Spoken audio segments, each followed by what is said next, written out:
Thank you very much for coming. My name is Clifford Ando. I'm the chair of the Classics Department, which organizes the annual Danziger Lecture on behalf of the Division of Humanities. I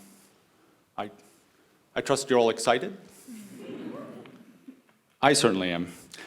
I actually have heard Professor Butler lecture on 2 prior occasions, and they were probably the 2 most thrilling and brilliant performances of my academic life.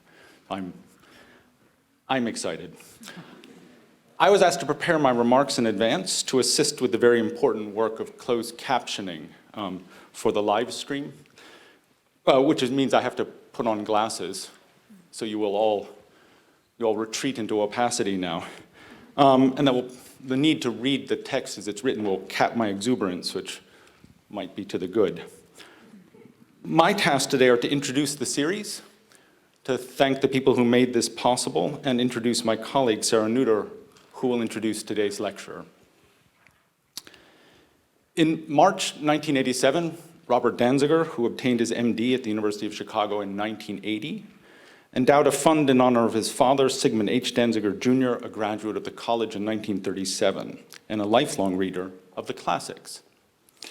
To this was added a challenge grant from the National Endowment for the Humanities with the object of bringing to campus, and I quote, an established scholar of classical literature who has made substantial contributions to the critical analysis of classical literature, or has been exceptionally skilled at inspiring an appreciation for classical literature. Over the years, the prestige of the annual event led to a widening interpretation of the term classical literature, so that the series now alternates between scholars working within the discipline of classics, including in recent years Mary Beard, Andrew Ford, and Julia Annas, and scholars in other fields whose work has enriched our understanding of the classical world and its many legacies. Elaine Pagels, Stephen Greenblatt, and Marina Warner are recent speakers in this vein. The series has rapidly become one of the signal events in the life of the Division of Humanities, and I want to express my gratitude to Bob and Maggie Danziger for making this possible. So thank you very much. I'd also like to offer my thanks to Kathy Fox and Jiwei Jia in the Classics Department, Kevin Robbins in the Humanities Division, Veronica Cuevas at the Rubenstein Center, and Ben Kolak of Truth and Documentary for their indispensable contributions to this occasion. Let me add as a final word that there will be a reception after the lecture on the landing outside the lecture hall, to which you are all warmly invited. And now, to introduce today's lecturer, I turn things over to Sarah Nutter, a professor in the Classics Department.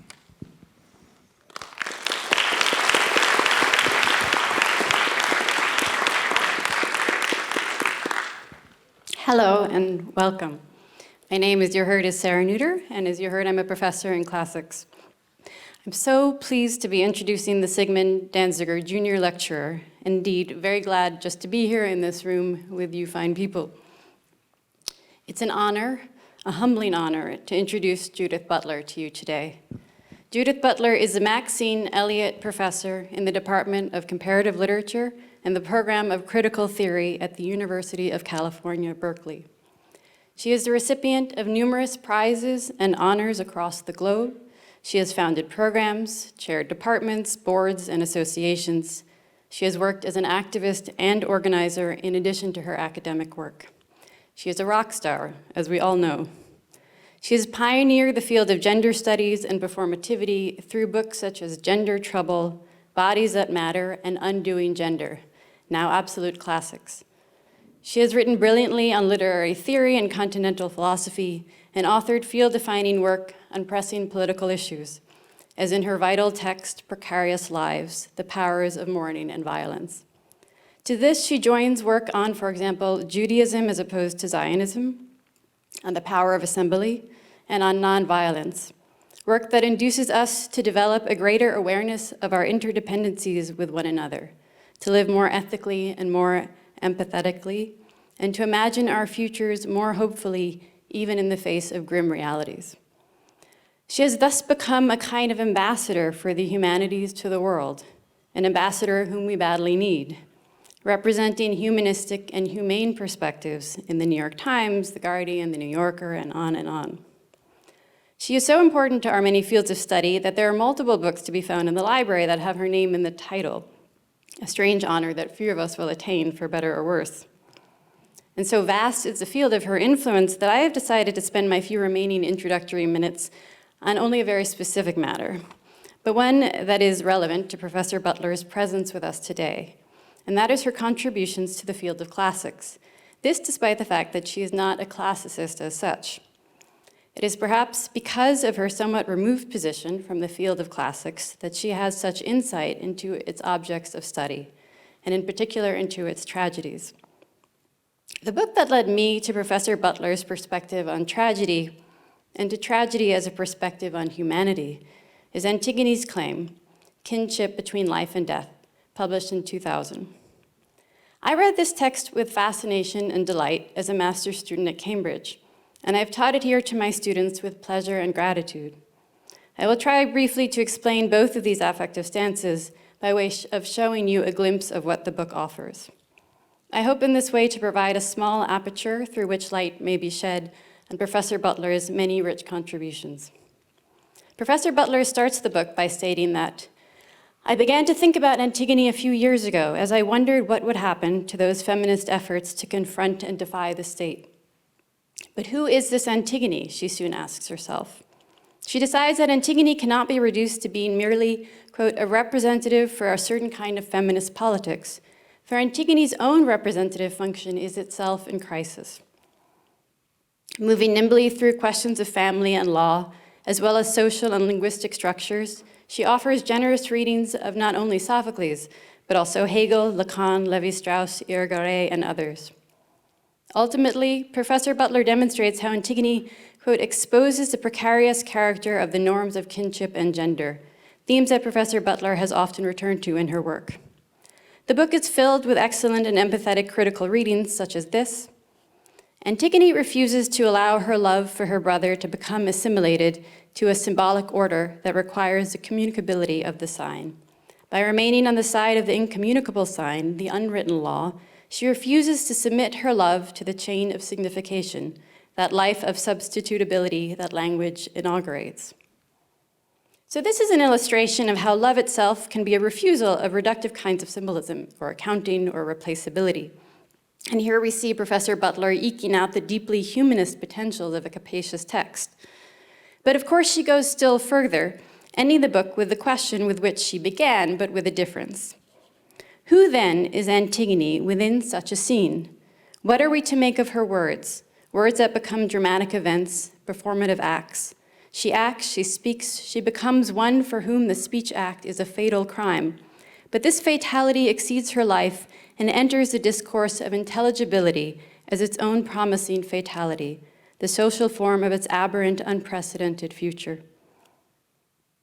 Professor Butler's reading of Antigone, then, is as forward and future-looking as it is a deep dive into a characterization from the ancient past. Thus, when she asks in this book, as she has elsewhere, which human losses can be explicitly grieved as real and consequential loss, we may recognize the context in 2000 that made this question especially pertinent, the legal and social strictures on mourning loved ones lost to AIDS. And we will see also its pertinence now, in our present ongoing pandemic, and in the midst of ever-increasing layers of loss and constant necessary redefinitions of the boundaries of life. Professor Butler, in other words, teases out the infinite in the ancient. As she wrote in a review of Anne Carson's Antigone, "What happened then keeps happening.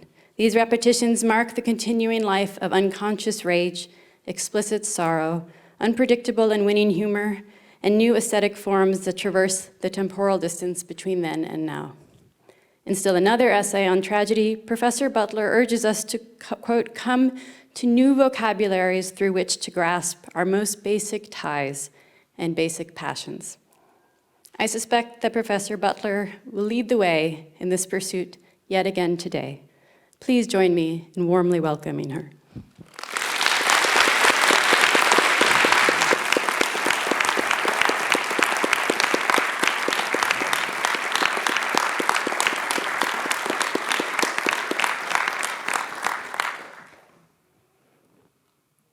Thank you so much.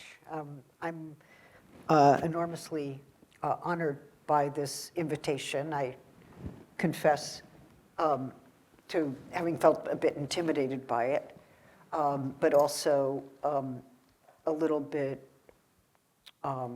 unclear whether we could all be in a room together. So this is my first talk, not on Zoom, since the beginning of the pandemic, and maybe for you, this is one of your first times gathering to listen. So suddenly, the idea of being in a room together and being able to converse and having that bodily proximity is wondrous and maybe still a bit frightening, but I hope you're well, and if you do have discomfort, you should take care of yourself and find some space or whatever you need. It's always awkward for humanities scholars untrained in the classics to engage classical works, even though they do precisely that with apparent enthusiasm and regularity. We usually start by asking to be forgiven for our ignorance, and then we tend to barge ahead and say whatever we please. On the one hand, it's a good thing that the classics do not belong only to the classicists, that they have wide appeal across the humanities, law, and the social sciences. On the other hand, there is always a sense that the engagement stands in need of correction, either because we do not know the classical languages well enough, or because we do not know the existing scholarship and go about reinventing the wheel.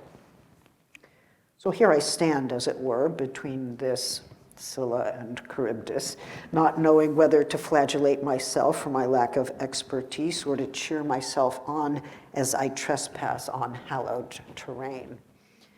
You have made things all the more difficult since you asked for a non-specialist, a humanist, to appear before you and make my views known. My predicament is obvious, I suppose. Psychoanalytically, we might say that the oscillation between self-flagellation and bravado mirrors the swing between superegoic disdain and unbridled mania. The way around that polarity requires, I believe, a sense of irony, humility, and a willingness not only to make mistakes, but a sense that one will survive the mistakes one makes. I plan to find my way today through the final section of the Eumenides to a broader discussion of legal violence, depending mainly on the Lattimore translation. I do that not only because we are living in a time in which anti-carceral politics has become increasingly important, but also because it seems to me that too often Greek tragedy in particular is approached with the expectation that the great ideals of Western civilization will become manifest in these texts as long as we know how best to read them. We all now know these debates, I presume. My sense is that the Eumenides gives us something different, namely a way to reconsider the relationship between law and violence, and specifically the emergence of legal violence as the alternative to extra-legal vengeance. I join a number of critics who have waded through these particular waters, so I don't pretend to be offering something radically new.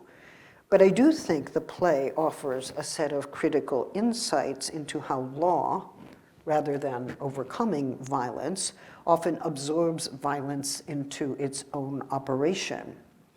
That view implies rethinking the narrative sequence that leads from vengeance to legal justice, one that correlates with a non-ironic transformation of the Erinyes, the Furies, into the Eumenides, the kindly ones. I conduct this review and reading in order to glean some insights into contemporary skepticism about legal processes like trials,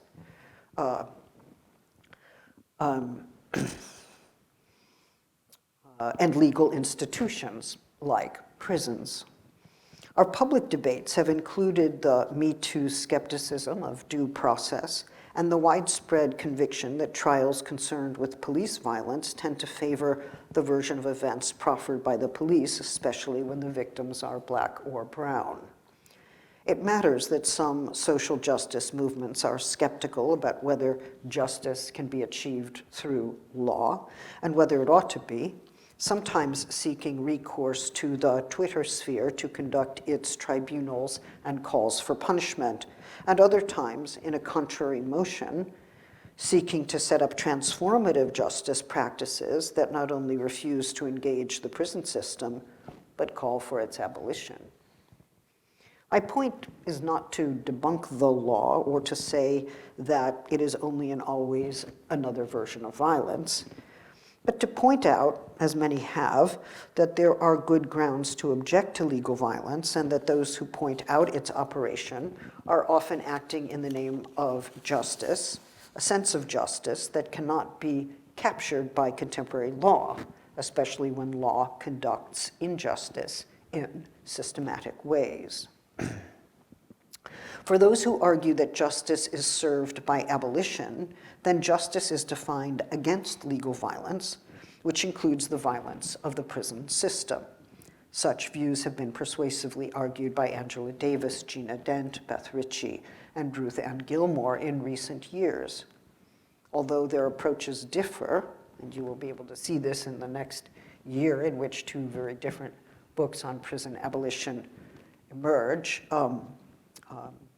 Abolition, Feminism Now with Angela Davis and Gina Dent, and then another book by Ruth Ann Gilmore, both of which will be published by Haymarket at the beginning of 2022.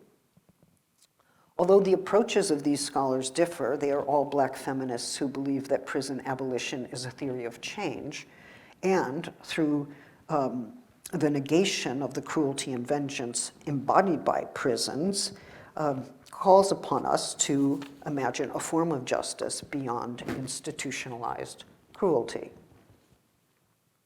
So one reason I wanted to revisit the final part of Aeschylus's Eumenides is because I did not trust the account that I was given when I was first taught the text in high school, even though I was surely excited by the story of that transition from violence to law.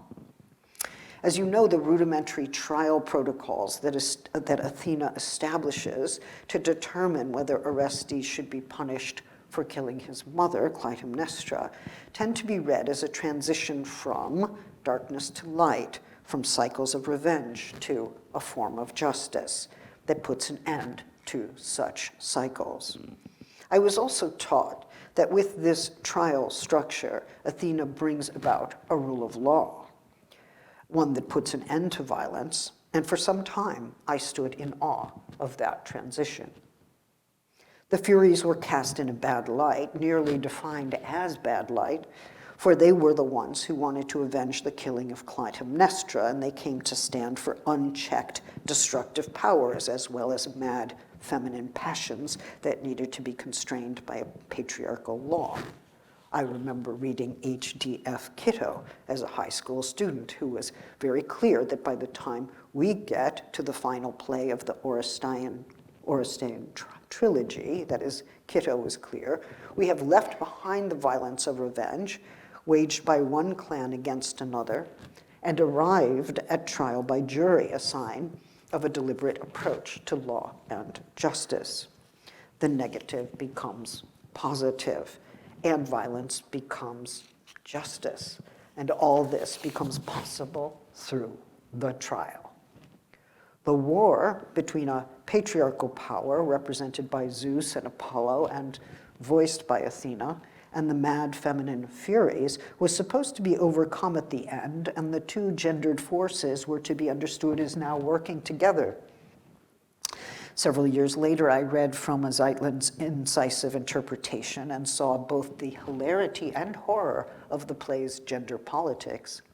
What scholars had to labor to show was, in some sense, there all along, but unreadable given the great investment in the transition at hand. You will remember that one of Apollo's bad arguments is that matricide is not as serious a crime as patricide, since only the father is the parent.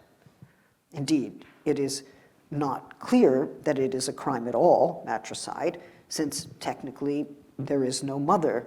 Indeed, there are no mothers. What we call the mother is only she who nurses the seed, or so Apollo makes clear to the Furies. The parent, he explains, is he who mounts. Who knew that parenting could be established by sexual position and posture? And that mounting is an exclusively masculine prerogative. Beautiful. It's just beautiful. It was then with some interest that I discovered Simon Goldhill's impressive readings of the Eumenides in his language sexuality narrative, in which he argues that the polarity between masculine and feminine in the play is nowhere near as stable as is generally assumed, and that the play does not end with an unequivocal resolution of an ongoing gender conflict, but rather a continuing set of tensions, open-ended and disturbing, even undermining the gender binary. Gender trouble indeed. On a first reading, it seems that revenge and hatred are replaced by a rule of law, where the law is understood to hold a community together, to bind them to legal resolution rather than violent exchange. But given how quickly the Furies give way, is it plausible to think that all hatred and revenge disappear when law is instated? The Furies are placated, overtly seduced by reputational repair. Athena's persuasive powers are amplified by a set of promises she makes. A life free of grief and pain.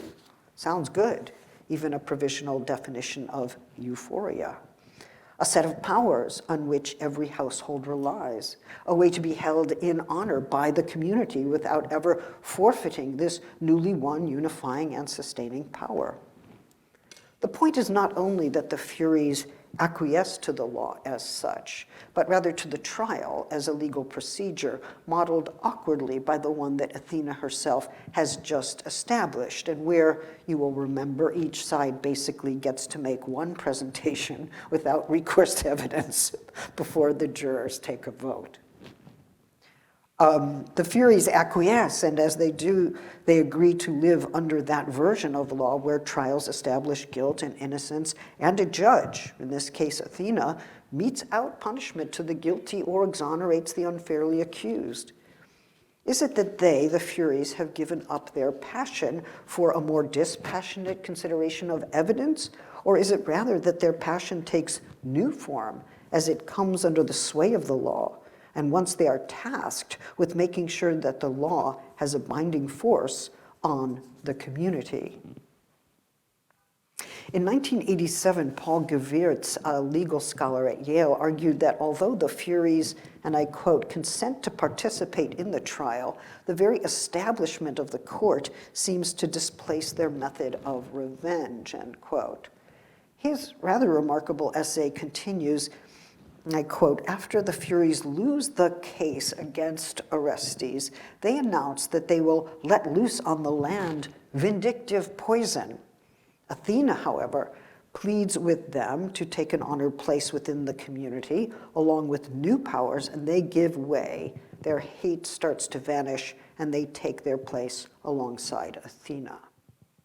Gewirtz points out that the Furies are, he calls them complex forces of passion, linked at various points in the plays with vengeance, fear, anger, violence, conscience, instinct, the sense of hurt, memories of grief, the primitive, the emotional, and the non-rational, end quote. I would add grievance. And though Gewirtz notes that they are persuaded by Athena to relinquish their poisonous ways after some time, I find myself surprised by how quickly they gave up, or said to give up, their hatred and revenge. It's difficult to understand why they would give it all up so quickly, given its intensity and the vow to pursue vengeance eternally. Was the politics of respectability so attractive that they could simply give up their boundless fury? Did they fall for the offer of a politics of inclusion?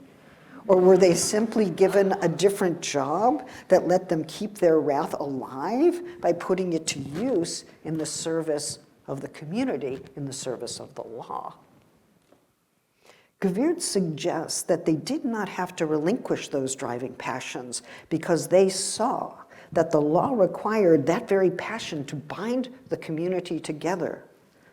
Citing also the Lattimore translation, Gewirtz continues, what the Furies most clearly represent, call it fear, conscience, vengeance, is not a threat to the law in the Oresteia scheme.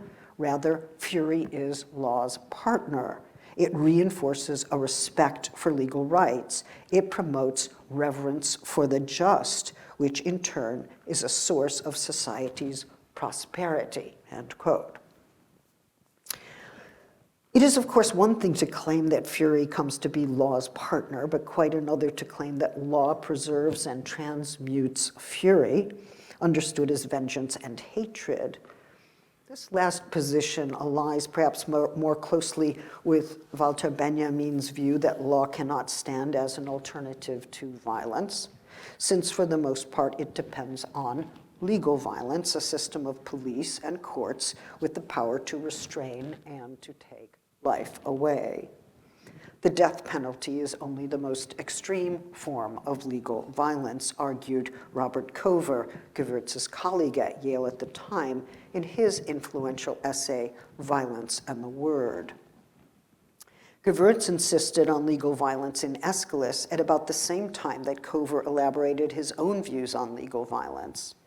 Gewirtz remarks at one point that it was Cover who taught us that law is a story, through his narrative theory of constitutionalism. Cover, in fact, started to highlight the narrative dimensions of legal violence in his books Nomos and Narrative and Justice Accused, Anti-Slavery and the Judicial Process. We should not be surprised that there is resonance with Walter Benjamin's views on legal violence, since Cover's engagement with Jewish theological and legal traditions, including Sholem and Benjamin, on issues such as violence and redemption is well known. In the 1986 essay cited here, Cover makes the following remark about how pervasive violence is in the law, and I quote, "Revolutionary constitutional understandings are commonly staked in blood. In them, the violence of the law takes its most blatant form. But the relationship between legal interpretation and the infliction of pain remains operative even in the most routine of legal acts. The act of sentencing a convicted defendant is among those most routine of acts performed by judges, yet it is immensely revealing of the way in which interpretation is distinctively shaped by violence. First, examine the event from the perspective of the defendant. The defendant's world is threatened, but he sits, usually quietly, as if engaged in a civil discourse. If convicted, the defendant customarily walks escorted to prolonged confinement, usually without significant disturbance to the civil appearance of the event. It is, of course, grotesque to assume that the civil facade is voluntary, except in the sense that it represents the defendant's autonomous recognition of the overwhelming array of violence ranged against him and of the hopelessness of resistance or outcry," end quote. If we expect Cover to follow Benjamin in calling for a general strike against legal violence, we are mistaken. Cover concludes, "I think it is unquestionably the case in the United States that most prisoners walk into prison because they know they will be dragged or beaten into prison if they do not walk. They do not organize force against being dragged because they know that if they wage this kind of battle, they will lose, very possibly lose their lives. If I have exhibited some sense of sympathy, I, Cover, for the victims of this violence, it is misleading. Very often the balance of terror in this regard is just as I would want it." Okay. Cover here affirms that a measure of legal terror is important And we start to see that he is in some ways a partisan of the very legal violence he diagnoses. Cover does not seek to cloak the fact of legal violence through a narrative that claims that legal processes vanquish violence in favor of justice. He knows law is violence. And in the US of 1986, he wants it to stay that way. The conclusion is chilling. But is his conclusion much like Athena's at the end of Aeschylus's The Eumenides? Now, Gewürz is only Cover's colleague at the time, but he maintained something very similar in relationship to the Eumenides. The two legal scholars are in many ways quite different, but there is some interesting resonance between their work as they both engage the humanities and the law. Gewürz writes, through the Furies, law is strengthened by terror. Legal judgment is ripened by pain. In turn, this resonates with Nietzsche's well-known claim in The Genealogy of Morals that the turn to law generally does not overcome or replace violence with a nonviolent alternative, but rather assimilates and instrumentalizes violence for its own purposes. Benjamin made this claim quite explicit in his Toward a Theory of Violence. These kinds of arguments seek to debunk the progressive narrative in which violent conflicts are overcome in time through the submission to law, a narrative that sometimes assumes that vengeful passions are replaced with dispassionate deliberations that follow established rules and laws. If, however, the violence that is said to be overcome by law is actually preserved and redeployed by law, then a tautology emerges along with a fairly consequential question. Is living according to laws any less violent than living without them? One can see how an anarchist view would emerge from such an analysis of the tautology of law. One can also see how a nihilist view could emerge. But one could also, become angry at the very legal institutions that promise to overcome violence while actually embodying violence, often embodying a greater degree of violence than the one they claim to overcome. If we do feel anger at that, what kind of anger is this? How are we to understand it? Is this not also a legitimate fury, one that can be neither contained nor seduced by the law? Shall we call it a critical fury that forms in relation to an institution that says one thing and does the opposite, and that claims that only the vengeful and destructive fail to grasp and honor the legitimacy of this institution? Of course, one could argue against what I just said by claiming law continues the violence it claims to overcome, but it does so in another form. But that assumes that the violence that law seeks to overcome and the violence that law deploys are not the same violence. Even if we were to accept the argument that it is only legal violence that supplants pre-legal violence, we would have to ask whether that supplanting or absorbing does not alter the initial violence, making the second instance of violence, legal violence, less violent than the first. The price, Gewürz might say, or Cover, the price we pay for social order. For one could claim without contradiction that law is violent and that law overcomes violence only if one is referring to two different sorts of violence that can be specified and differentiated as such. And if one further argues that the kind of violence that belongs to law alters the kind of violence it is said to overcome, it might also be possible to conclude that this alteration is significant and beneficial. What may seem like a trivial distinction turns out to matter as one tries to understand the violence conducted by carceral systems in relation to the violence enacted by those designated as violent criminals. As we know, one of the first skeptical reactions to prison abolition is to say, but what about the violent criminals? What do we do with them? Some want prisons because they believe that prisons check the violence of individuals, setting aside the fact that prisons often send those individuals into ever more violent cultures, saturated with legitimized police violence, as well as forms of violence on the part of the incarcerated, who are arguably reactive to violent institutional practices, especially when understood to be regenerating systemic racism. In turn, this raises the question of whether prisons produce more violence than they check, whether what counts as a form of checking violence is itself a further iteration of violence, and how best to distinguish among those two sorts of violence. The proposition that one sort of violence can and should be checked by an arguably greater violence, the violence of the prison system, is itself angering, and justly so. Fury again. The prison system is a complex of legal violence, or a violence that is supported by a complex set of legalities, perhaps now better understood under the rubric of administrative violence, opened up by the law but exceeding its terrain. In arguing that one sort of violence is best overcome through subjecting those criminalized to a violent institution, violence is not only continued but legitimated. Does this sort of situation lead us back to the Eumenides?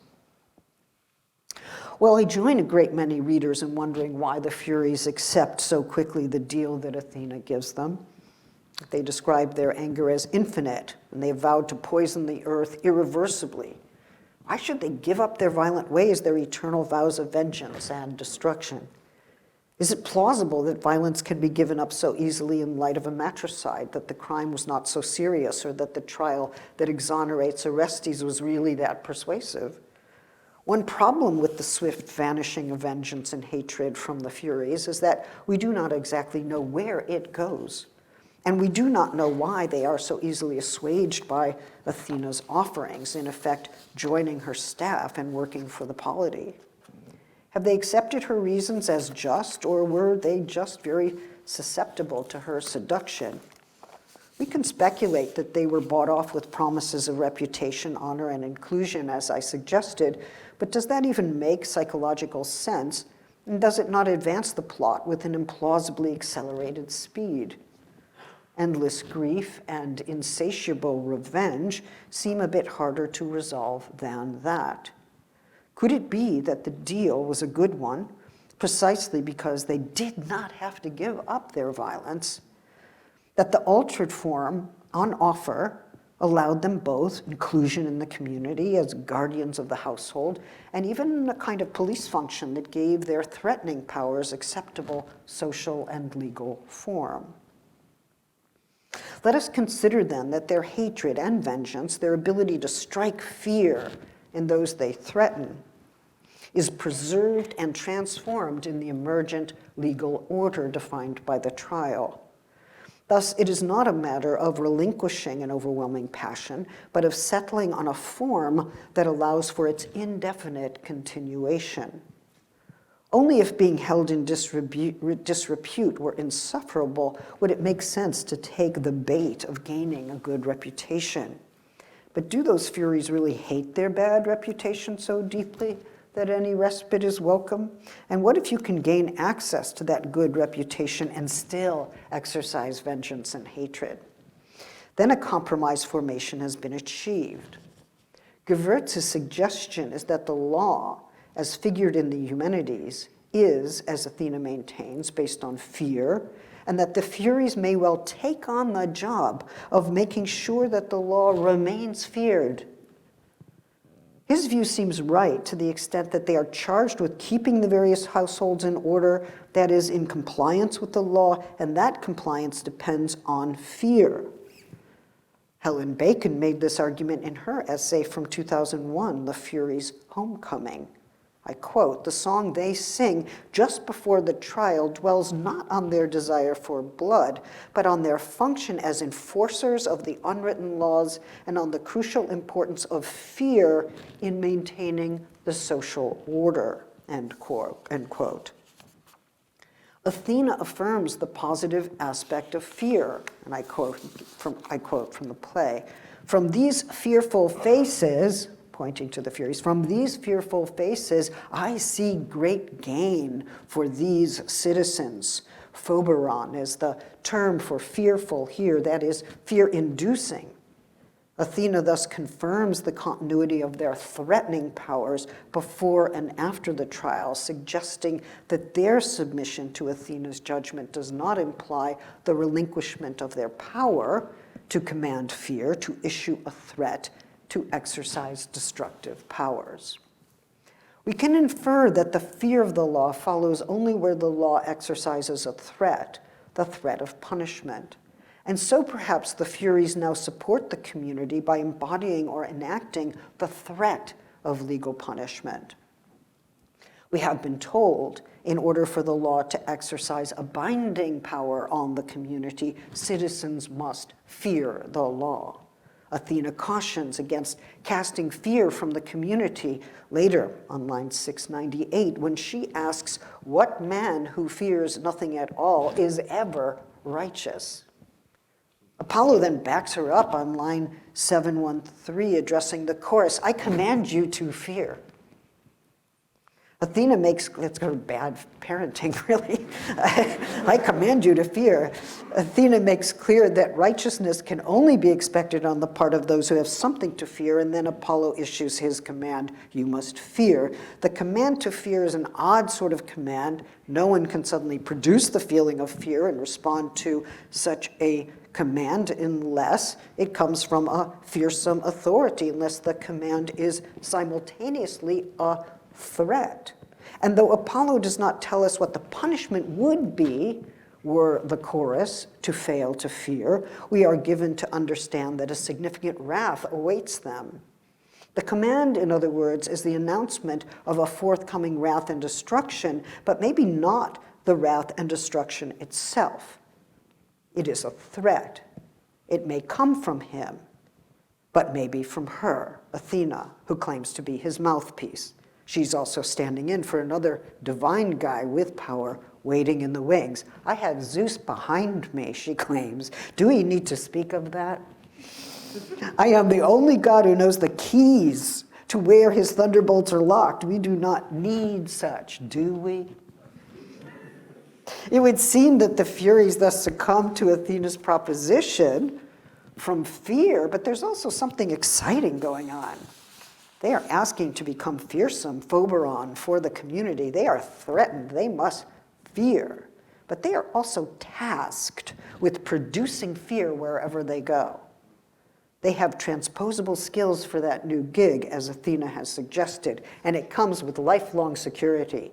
Honor, reputation, new powers, surely, were all important, as well as the promise to live a life free of all grief and pain. But this last, life free of all grief and pain, seems linked to this position they are asked to take up, inducing fear in others.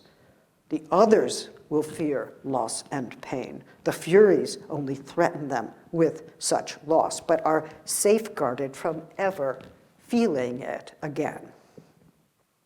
When Apollo commands the chorus of Furies to fear, that command is not only backed up by a threat of punishment, but models the very task that Athena asks the Furies to take up. It is a transitive action. They are made to fear the command to fear, and that fear is what they are commanded to produce in others. The specter of violence moves through this chain of command. Apollo wields the power of destruction, and Athena, as we know, is backed by some seriously destructive thunderbolt she can unlock at any time. And in this way, violence is already in the scene as an injunction to follow the law and to accept its binding power. But how then does it come about that the Erinyes turn into the Eumenides once they have agreed to be bound by the law, take over this very task binding the community to the law?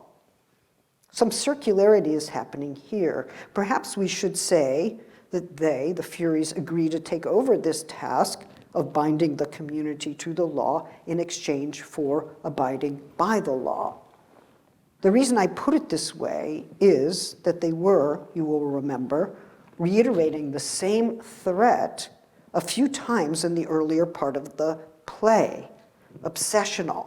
They repeat the same words in response to various appeals by Apollo and Athena, speaking as a single voice, They, in the first person, they, multiply, state their intentions on line 780, and then again on 810. I, disinherited, suffering, heavy with anger, shall let loose upon the land the vindictive poison dripping deadly from my heart upon the ground. By the time the second iteration comes around, they also make plain that they are intending to spread what gets translated as a cancer, a mortal infection. So Athena is up against quite a threat by the self-proclaimed afflicted ones, but she counters not by sapping them of their power.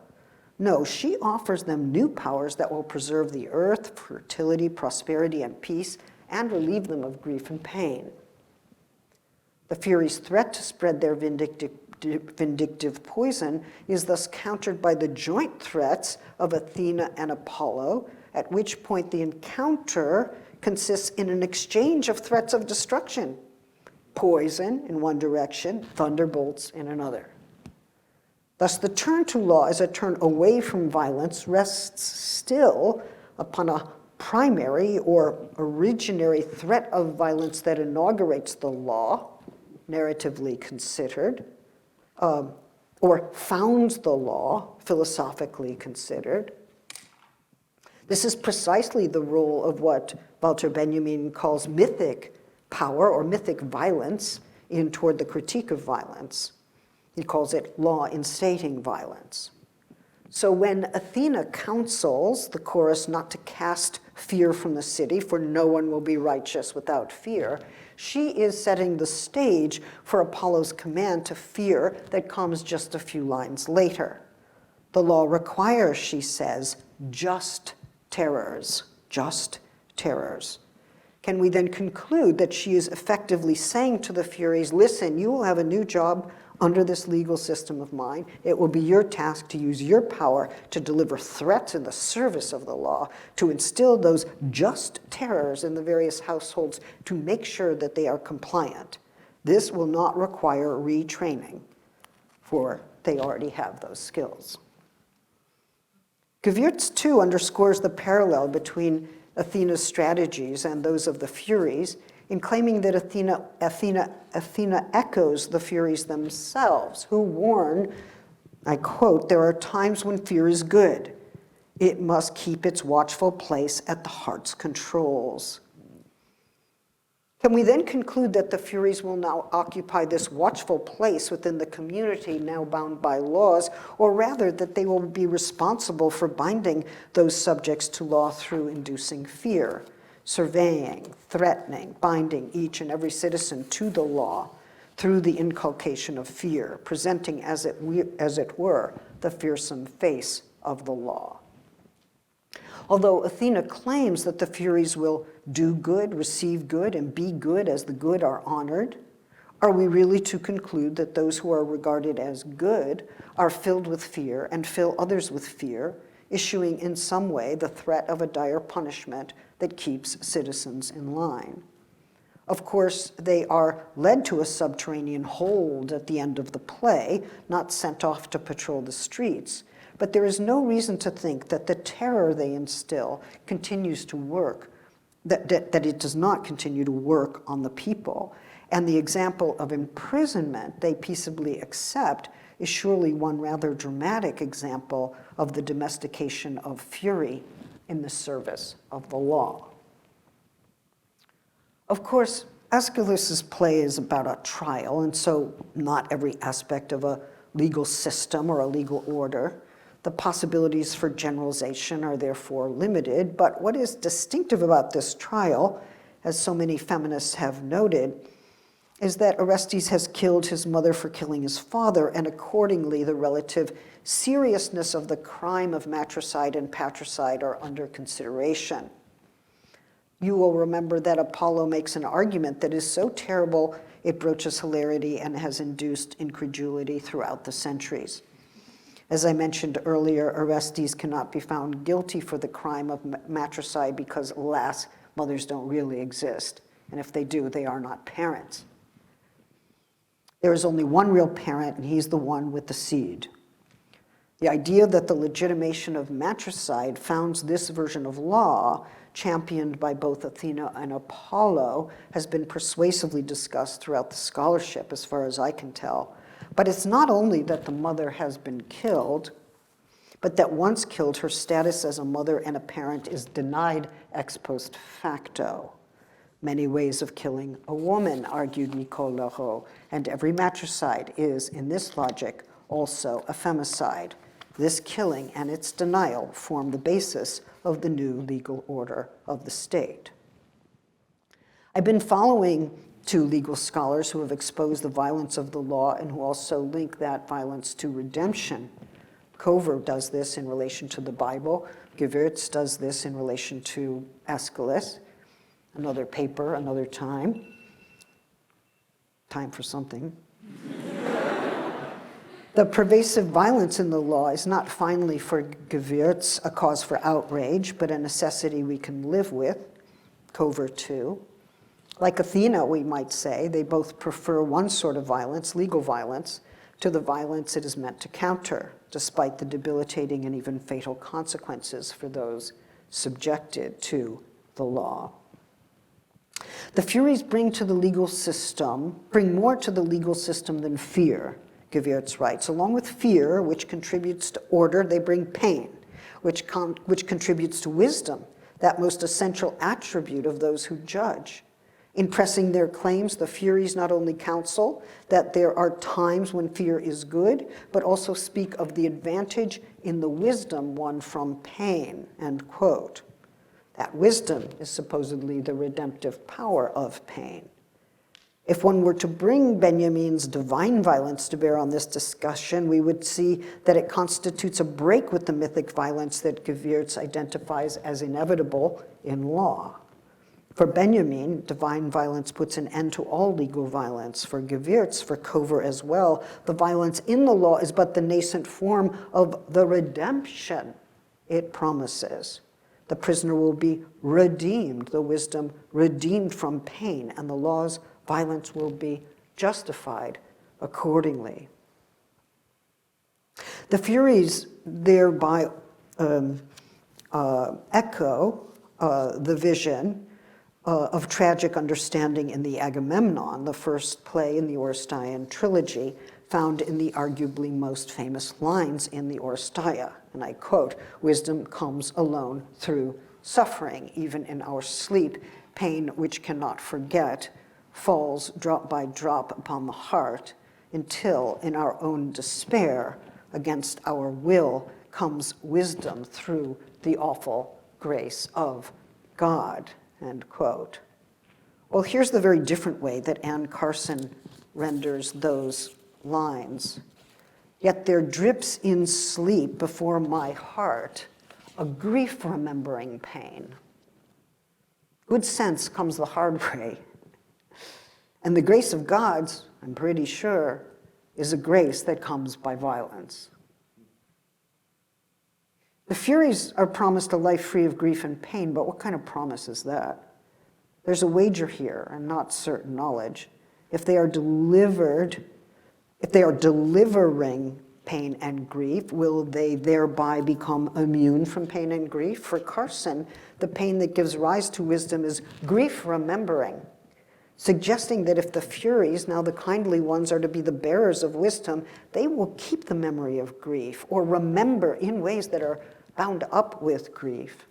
But that is not what they do. As they take the deal on offer, they think they're turning away from grief for good. Indeed, one reason some critics shy away from the humanities is that one cannot find the same role for lamentation here as one finds in other tragedies. Sarah Neuter, my host, has argued that Athena seeks to replace the bestial cries of the chorus with her own version of the logos. Nicole Leroux, in fact, remarks that Aeschylus becomes less interesting, quote, when he reduces the chorus, making discourse the true protagonist. For what is then lost is, in her view, the voice of tragedy, including the presence of song as an act of lament, powerful enough to pervade the plot. Leroux points to the cry that cannot be resolved into words, the sounds of the voice, the voice in grief that defies communicable language.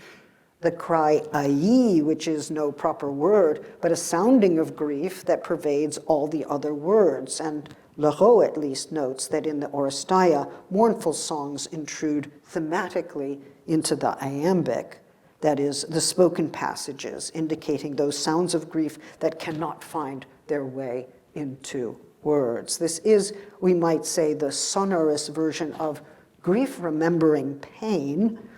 That pain, ponos, is also a kind of laboring or exertion, and so we might read it as well as a working through the painful work of mourning, oddly connected, I believe, with the agonies of childbirth. Can we read in the obsessional repetitions of the Furies, right? Oh, that they will poison the earth and it will be irreversible. Can we read in the obsessional repetitions of the Furies a struggle to accept the reality of a violent loss when that loss remains unacceptable? Right? Clytemnestra has been killed. That's an unacceptable death. They cannot accept it. Can we find in that first-person voice both the abyss of language and its performative power, as my host Sarah Neuter has called the mortal voice? Here is where the non-specialist has to yield, for what were those sounds at the end of the Eumenides, that succumbing of sound to a new choral voice? This I cannot know, but I can perhaps be taught. The Furies, as I've said, are taking a bargain that precludes grief at the same time that they identify with the law's violence and agree to do its dirty work. As Desmond Manderson puts it, they were always dogs of the law. He calls them pursuers in Oresteia's case, and uses the Greek word for prosecute, says the Greek word for prosecutor also means hunter. They are depicted as bloodhounds picking up the trace of a guilty scent.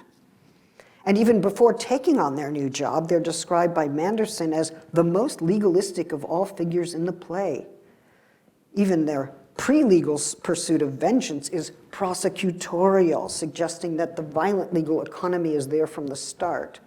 Similarly, at the end of the play, rage is subsumed but not negated in the image of the torch devoured by fire. That's the Sommerstein translation, or the flame-sprung torchlight. That's the Lattimore translation.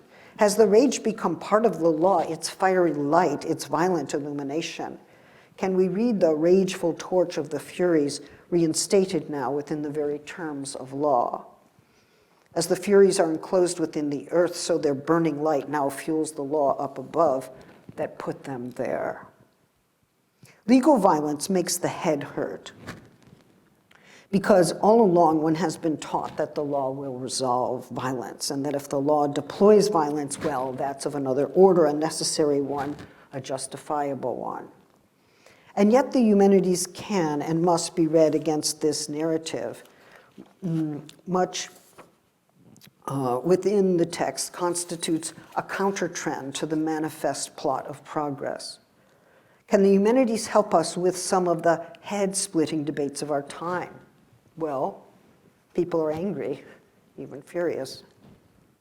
When considering, for instance, the violence of prisons and police institutions, even the kinds of violence that trials can inflict, and one is left, as it were, outside the law, sometimes, in a position that, at least from the point of view of legal violence, is nearly criminal. One cannot oppose violence without opposing the law, and yet the law is said to deliver us from violence. If one is angered by this contradiction, this formulation that exposes its own lie in the saying, then perhaps that fury is justified, even indispensable for developing an alternative view of justice. This is a fury that exceeds any fury that the Furies may have had. It is one that emerges in the aftermath of the text, filled with the grief that was foreclosed, critical of that legal violence that claims to be a necessary part of justice. I have posed the question, where did that fury go when the Erinyes became the humanities. And now, what follows from taking a position informed by the fantasy of overcoming all grief and pain? And finally, how do we read this play in light of the present debates on legal culture and legal violence, that is, in light of the fury that accompanies these debates in and out of the classroom? So far, I've conducted this investigation as a semi-literate fan of Greek tragedy, but surely not as a specialist. I'm assisted by friends who know ancient Greek and can tell me which translations are better than others.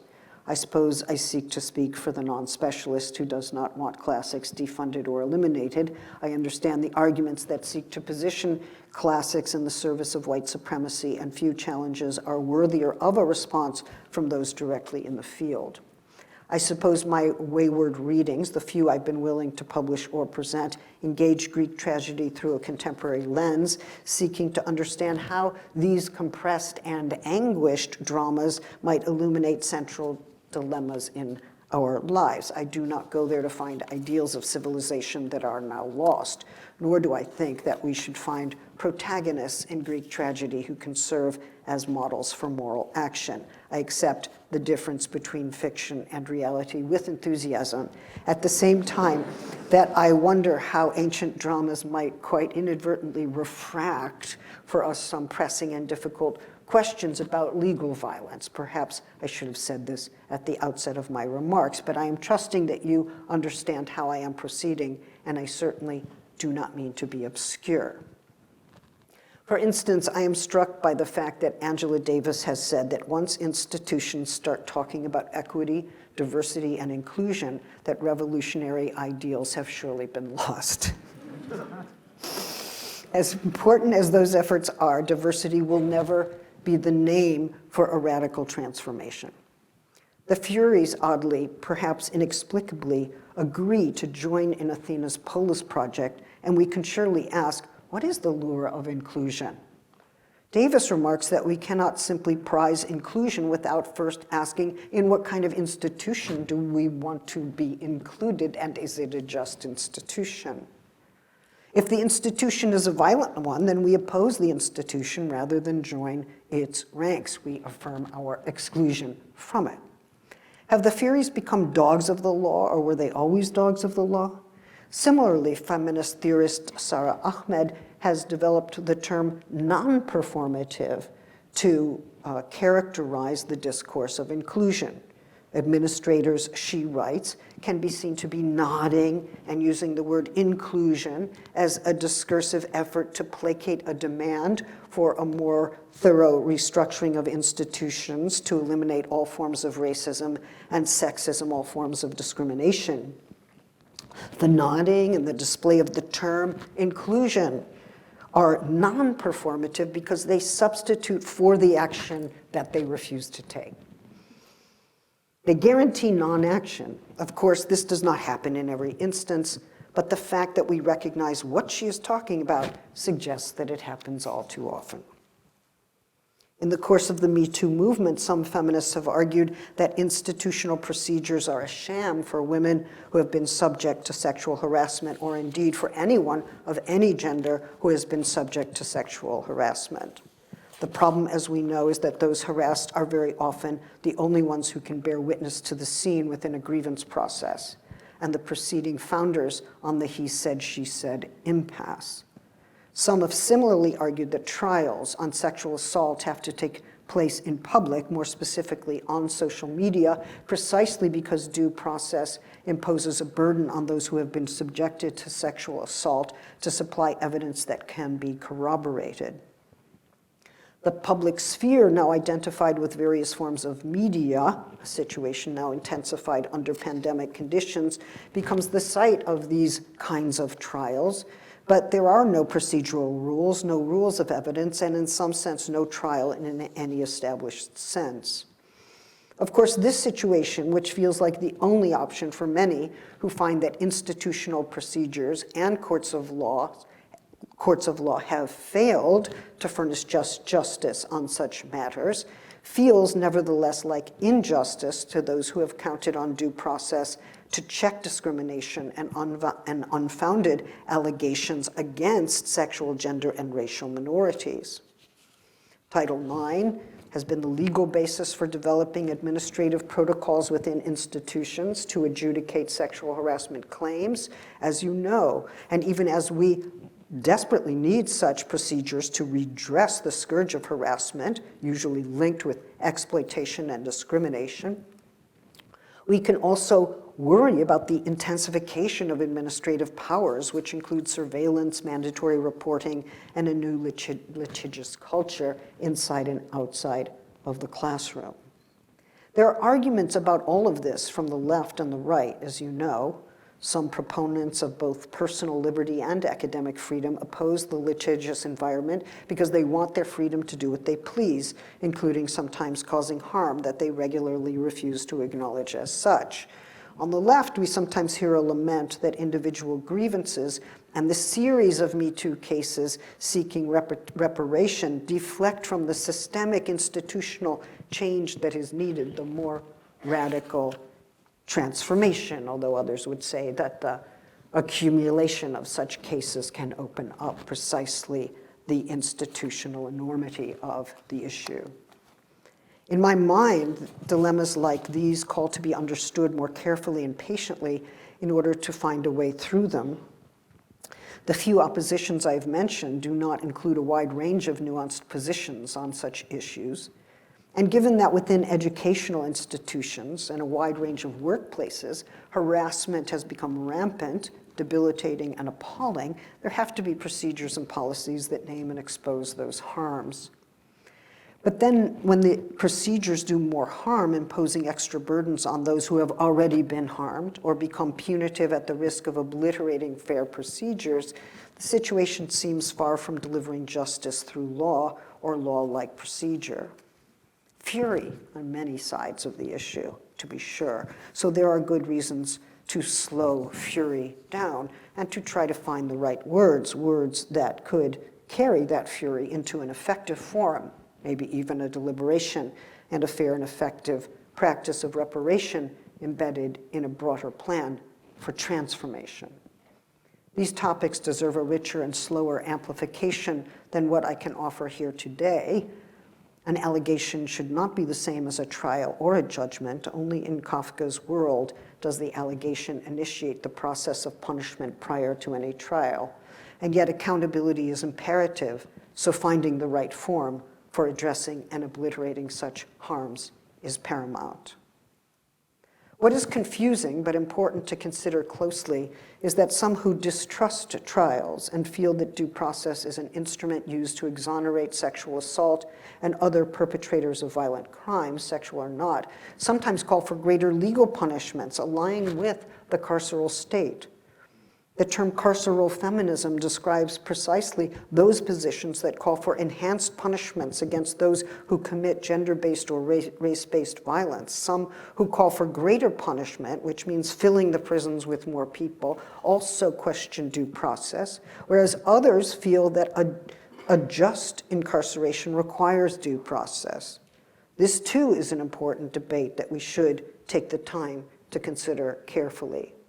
At the same time, abolitionist feminism opposes carceral feminism, arguing that the answer to acts of violence directed against gender, sexual, and racial minorities, or indeed against anyone, is not to turn to the courts, for the courts are a pipeline to prison, two dimensions of the carceral state, legal violence. The carceral state intensifies racial inequalities and is itself a violent and discriminatory institution. The argument is then that it will not do to respond to violent acts with violent institutions. That way leads to a more violent world and intensifies systemic racism. For the prison system systemically and disproportionately disenfranchises and subjects to violent subjugation Black and brown people, and here I'm including the indigenous. And yet refusing the carceral state involves imagining and working for another future. For many, the educational programs in prisons, the prison universities are not just a good idea, but they are the model of what prisons should ultimately become. Those buildings should be transformed into institutions organized by the principles of transformative justice and become dedicated to education. Within feminism, the tension between carceral and anti-carceral trends is very significant, and it is, I think, no accident that white feminism tends to embrace carceral solutions while prison abolition has emerged as a dominant form of Black feminism in this country and abroad, distinct from intersectionality, though internally related. Some hear prison abolition and think that means freeing a bunch of violent people to roam the streets and commit fresh crimes. But what's being called for is the end to legal violence, the institutional violence of the prison, a violence that is too often an intensified form of institutional racism. It's a violence that takes place in the name of the law. Thus, to call for transformative justice is to call for the dismantling of violent institutions that are justified and reproduced by virtue of their legality. It's only through the turn to the extra-legal that a nonviolent world looks possible. This does not mean getting rid of all law, but only not looking to law to address all political issues, all forms of injury and repair. Abolition asks for a theory of change and a new imagination, asking what other ways of organizing social life are possible in response to violent acts that would not reproduce violence in the proposed solution. I'm guessing that many of you know something about fury, about grievance, and not letting the issue go. You know about that, maybe? I'm not sure you should let your issues go, and sometimes grievances are precisely the way to call attention to systemic issues like assault, like discrimination. The question of what to do with unending fury is a real one. That is, one that grips our lives and seems to pervade our public discourse. Where there is fury, even grievance, there seems to be grief as well, if not a grief remembering pain. My sense is that the projects of both reparative and transformative justice start with the claim that no person can be fully summarized by the injury that they've caused another or by one act or even one set of acts. That injurious acts or set of acts compose part of a life, and the life of the person is larger than any of those acts. I sometimes feel that it is hard to accept. Is not Orestes defined by the act of matricide a clear and total murderer? Well, yes, he is. But was he not also doing something violent with his grief? Had he not suffered the loss of his father through a violent crime committed by his mother? Where, if anywhere, do the relations among grief, rage, and violence come under examination? Certainly not in the trial, where the Furies think they will be freed of a life of grief and pain and trot happily down to that grotto at the end, maintaining, I wager, a terrifying grimace still in the service of the law. Certainly not in the trial where Orestes is exonerated because he's a man privileging the loss of a father over the loss of a mother who, by the way, never really existed as a mother and so could not have been lost, was not even killed. Somewhere in this trial, this tragedy that sacrifices its own form in the course of elevating the value of the trial, grief is lost and rage is subdued. What fades is the lamentation that echoes through the legal language, or should. And yet it is not the story of grief and rage that lets us understand how violence is reproduced and why the most powerful antidote to violence is the acknowledgement of loss, the working through of what seems like endless and irreparable grief. And though we have not used the word forgiveness in this discussion, it hovers there unnamed, if not unnameable, within the lexicon of legal violence.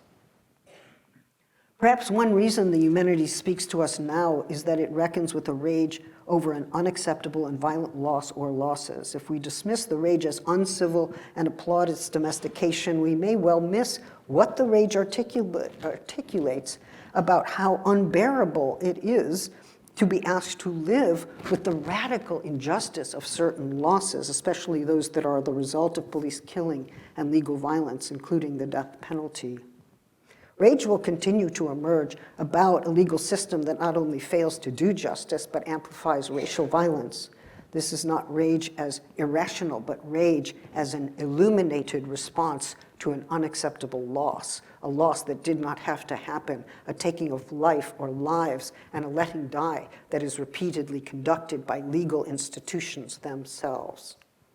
This life and death issue and the rage carries with it an argument, a luminosity that should not be too quickly shut down in the name of civility, certainly not before it's heard and understood. It speaks to justice beyond the unjust law. It speaks to the demand to live, opposing the life-negating deployment of law.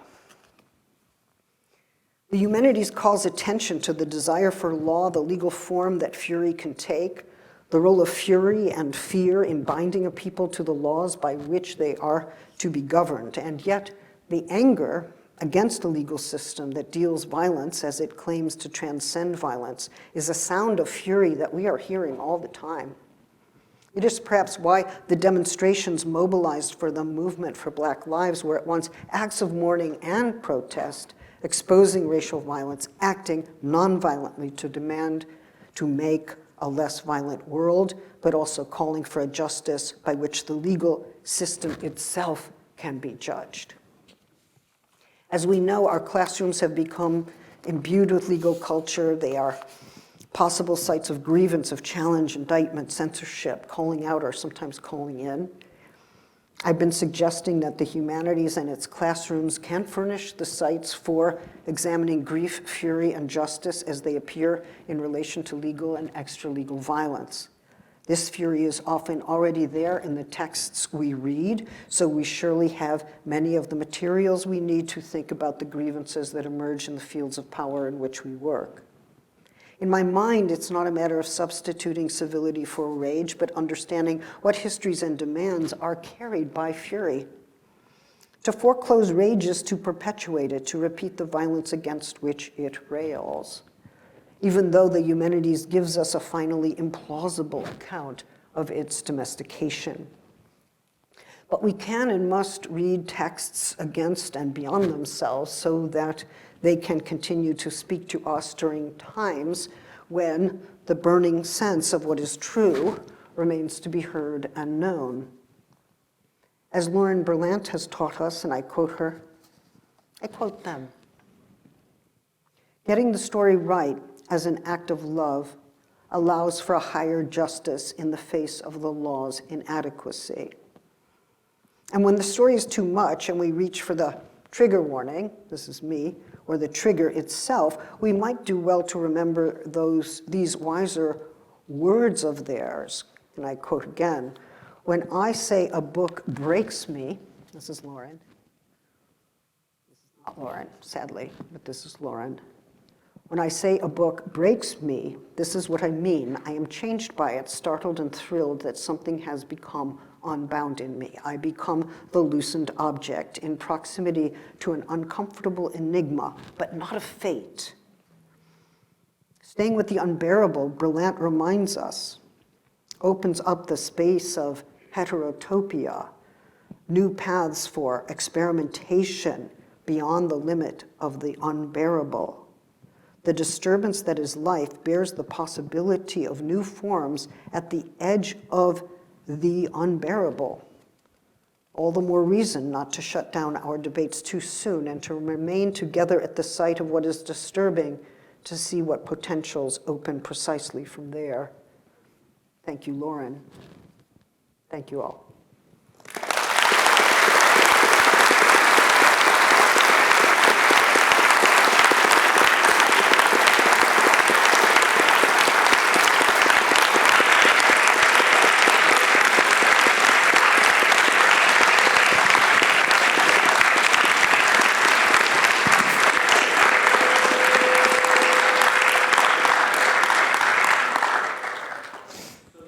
The floor is open for questions. Sarah and I will pass, if you raise your hand, we'll pass around a microphone so that everyone in the audience can hear, and also so that your question will be audible to the live stream.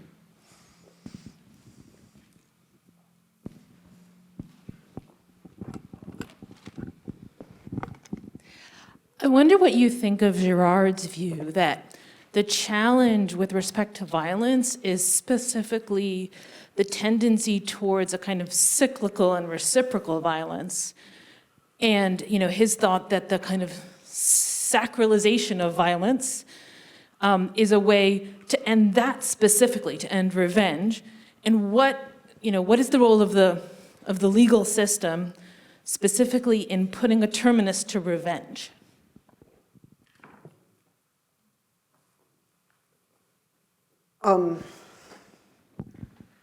Well, I never was able fully to accept René Girard's argument, in part because he doesn't take into account the institutional dimensions of violence adequately enough. So one problem is that vengeance doesn't actually come to an end. It becomes something we call punitive or retributive justice, right? So there are many stories about how violent or how vengeance comes to an end. I'm not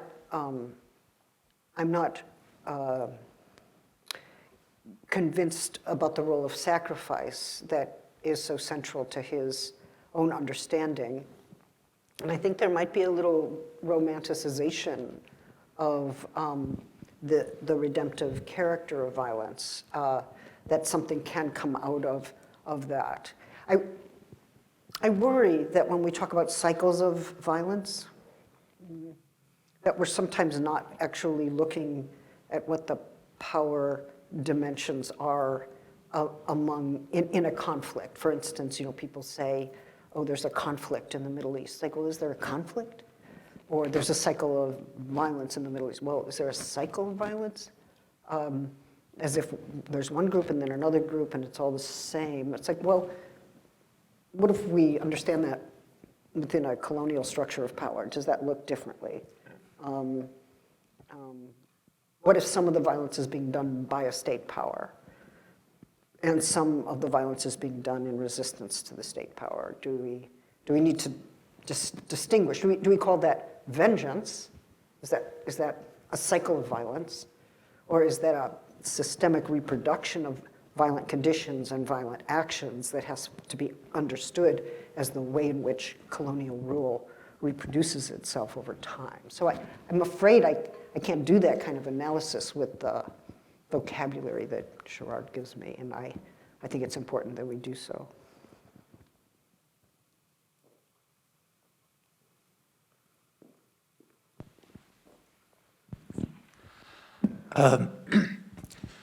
So a couple, you sort of honed in on this threat that the Eumenides give, that they're going to release poison if their demands are not met. And in past, when I've read the Eumenides, I always thought, that they give up this threat when they're assimilated into society. But now, after hearing your talk, I'm wondering if that threat, if they did in fact give up this threat, and it maybe this is moving beyond what Aeschylus's text is saying, but perhaps in the larger sense of justice, could it be possible that the Eumenides in fact did release this poison into the very system that they were co-opted into? That's a really good question. I suppose my speculation here, building on some of these legal scholars who were trying to rethink the Eumenides, my speculation here is that law doesn't work unless law is binding on its subjects. And how does it become binding on its subjects? It becomes binding through fear. Those subjects must fear in order to follow the law. At least Athena believes that. Apparently some Yale legal scholars believe that. And so the question is the fear that they produce, is that itself a kind of poison, or do we find poison in the binding character of law? Is it life debilitating? And certainly Benjamin, I think, would say that. Or at least I think I could construct an argument to that effect. So thank you. I think that's a good point. Thank you so much for your eloquent and moving analysis of the humanities that reaches out beyond that into our current day. I think, I'm a classicist, and I think that's what classicists want to hear people like you do. So thank you. My question follows on David's question. As I was hearing you talk about how the humanities, or how the Irenaeus are transformed into the humanities, I was thinking, okay, this is a psychoanalytic model, right, of sublimation. This is some kind of negative energy that gets processed somehow and is transformed and drives some kind of good energy, but nevertheless leaves these traces that are that somehow just cannot be gotten rid of. Now, one question is whether that is a good way of thinking about this institutionalization that you were talking about in answer to the earlier question. And then I thought, but this also has the structure of a kind of Hegelian Aufhebung, which I was taught by Germans to translate as cancellation, elevation, and preservation. Yes, I was taught. which is marvelously, kind of paradoxical. And, that has a kind of world historical type of dimension. And then I thought, well, there's kind of a difference between this elevation, which is somehow redemptive, and then the sublimation, which kind of goes down into the grotto. And so I'm just sort of playing with those ideas and sort of wondering if you think that any of those models are useful. Well, they're all enormously useful, but here's where I think maybe we're in the face of something slightly different. If we think about sublimation in Freud, for instance, the sublimation of aggressive impulse takes the form of what? It takes the form of art, or it takes the form of writing a tragedy, or it takes the form of a cultural form, an artifact, a production of some kind. It can take the form of religion. But I don't think sublimation is what's going on, because the forces of law, the law represented by Zeus, by Apollo, by Athena, more or less in continuity, is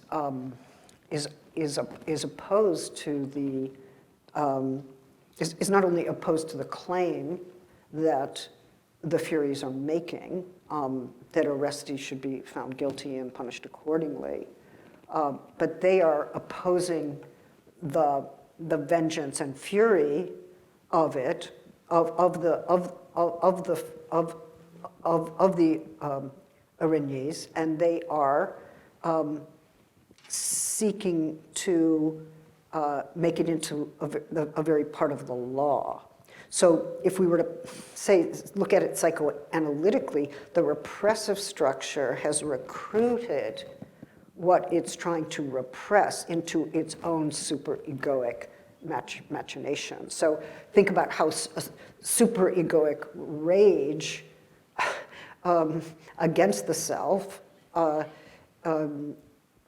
basically absorbs the very rage into the punitive structure, right? So, that strikes me as very different. There's nothing being created through sublimation.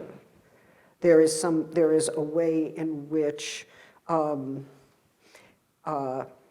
let me put it this way through Freud.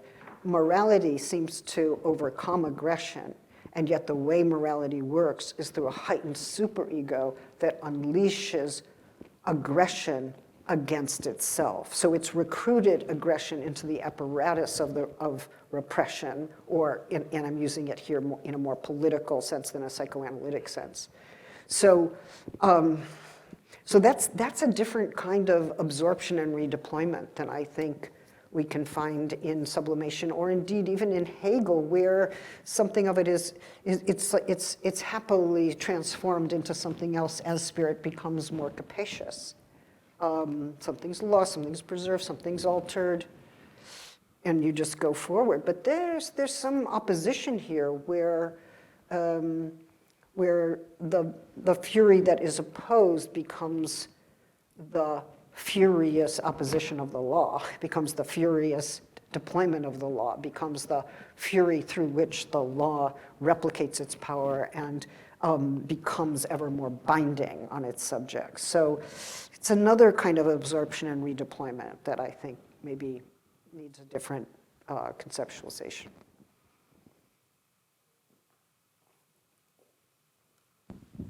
Hi. If the Furies made their choice because they realized that they could channel their wrath into something productive, do you think that they were tricked, or do you think that they were smart to make that choice?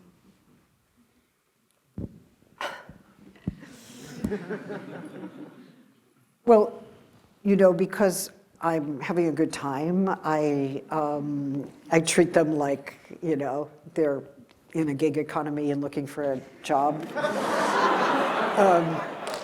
So they're not rational actors, and I don't think this is conscious deliberation.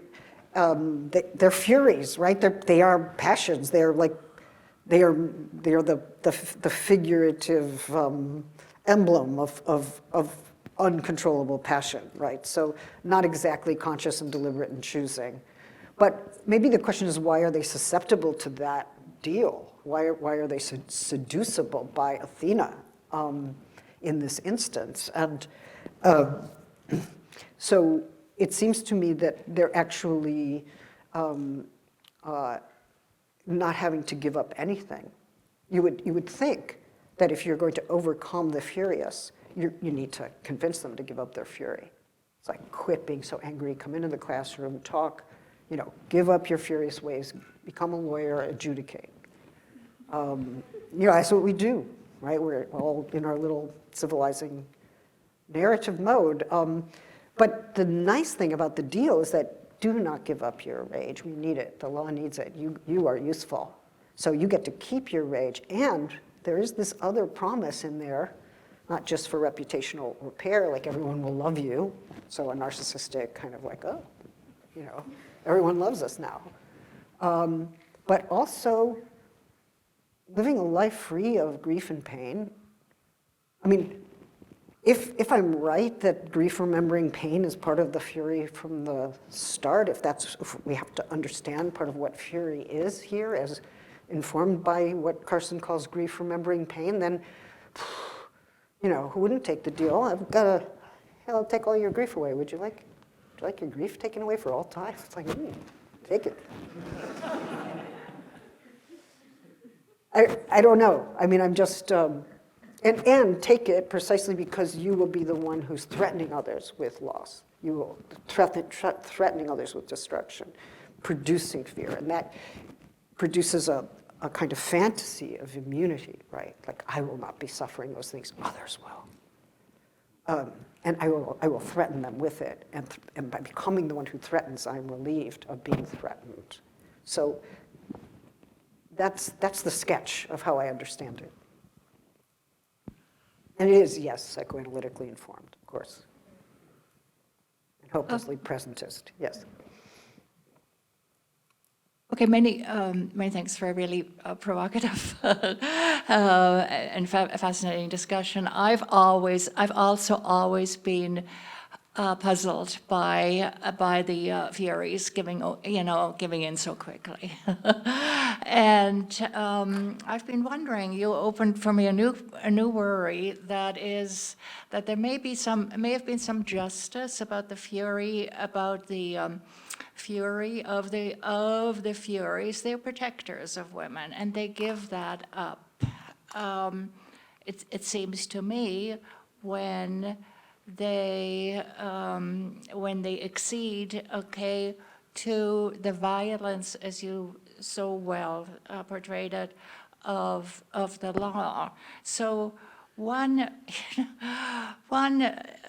element, perhaps, of the violence, one new element in the violence of the law is the lack of, the denial of protection to the mother as a parent. So, so violence breeds, or transfer of violence breeds more violence. And this may have something to do with modern, with modern issues. I think so. I mean, I think I could go into this in a completely different way, which is to think about femicide, and why it is so often not prosecuted, because it's understood as a crime of passion. So throughout Latin America, there are all these struggles to try to actually establish it as a crime, and that then has produced, against those who would say, oh, this is just a so-called crime of passion and hence not a real crime, and that's what happens in relationships, and no, we're not prosecuting, I'm sorry, or not sorry. But then, of course, that opens another question like, oh, if we want it to be a crime, and we want it to be acknowledged as a crime, do we want to fill the prisons? Like, are we therefore asking for more imprisonment? And if we're asking for more imprisonment, do we have to ask what kind of prisons these are and what they do? And is that the only way? So that's the problem as I see it. But I also think there's something truly infuriating about being told that this woman, who happened to be a mother, or this mother who happened to be a woman, was killed, but that she wasn't really a mother, and that even if she was a mother or was a woman, that life is nowhere near as grievable as a man's life, and so we're not going to prosecute a man for having killed her. But the way in which there's not only the death and then the diminishment of the value of the life, but then the stripping of the status of mother effectively, or making it into nothing other than a nurse for the seed, which is the true generative principle for the sun, that produced the sun, right? So there's a fantasy that fathers actually produce children and mothers are nothing other than the vessels, but you know this from other sources. So there's both the death and then the stripping away of status, which is, I think, utterly infuriating, and that resonates with the present. I realize that I've seen a couple of other nods and gestures with hands, but I think we've taken advantage enough of Professor Butler's energy and generosity. I'd like to thank her again and invite everyone to the reception outside. So thank you.